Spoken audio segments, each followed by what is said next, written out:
What changed is the top of the funnel. I've done roughly 20 anonymized pitches through Sagetap. I've done proofs of value with 4 of those. We've gone to acquisition with 2 of them. And so obviously that has been successful for us. I'm Scott Applegate. I'm the Global Cybersecurity Operations and Risk Director at Dentons, which is one of the largest multinational law firms in the world. I currently run global security operations and risk, which means a virtual SOC covering 200 offices in around 90 countries around the world. Plus, I oversee threat intelligence, vulnerability management, threat hunting, and incident response. I'm also the senior security advisor to our global CIO. I've been working in the technology and security industry for about 30 years, including running the Army's Global Security Operations Center, the Army's Red Team, and I was a cybersecurity policy advisor for the Joint Chiefs of Staff at the Pentagon. I also teach ethics and cybersecurity at Georgetown University in my spare time. What is important to Dentons right now in terms of cybersecurity?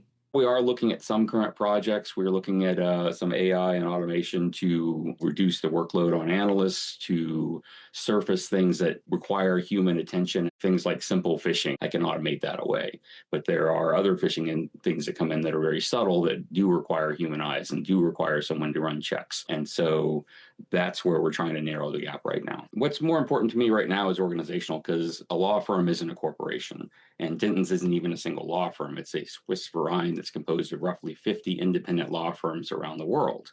And so while we do mandate global security policies and standards, we can't mandate technology solutions.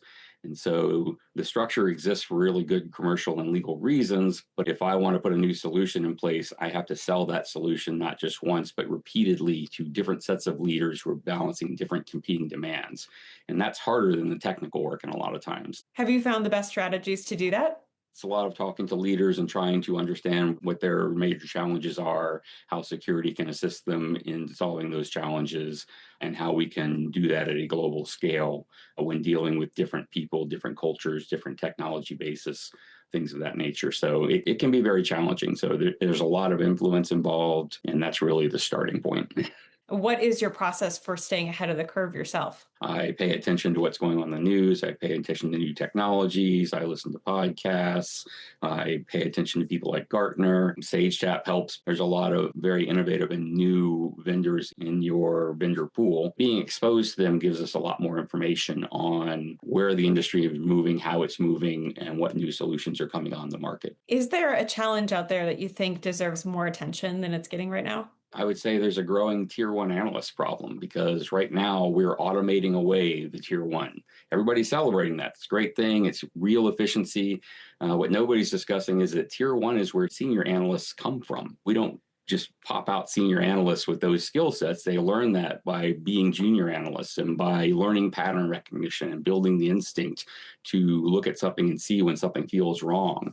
And if we delete that entry level rung, we get a 5 to 10 year gap where no one's qualified to supervise the automation or manage escalation out of these systems that have eliminated tier 1. And I don't think the industry's got a plan for that. And I don't think vendors are thinking about that right now. Before you were on Sagetap, what did your typical vendor research and discovery process look like? Our process before Sagetap was traditional. It still is to a certain extent. We build requirements documents. We get a clear understanding of what the problem is. We do market research to identify vendors. We set up meetings. We narrow it down to 2 or 3 vendors that meet the requirements we're looking for. And we run proofs of concept, proofs of value. That's when we make the acquisition decision. I think the biggest friction point that we run across in the traditional process is vendor selection, because quite honestly, if that vendor isn't in my analyst scans or in my peer network, then it doesn't exist to me because I don't know about it. You can go look at marketing web pages for these things, and they all say about the same thing. And so you end up going through several meetings a lot of times just to narrow down the field to figure out that this product isn't a fit. So you decided to get on Sagetap,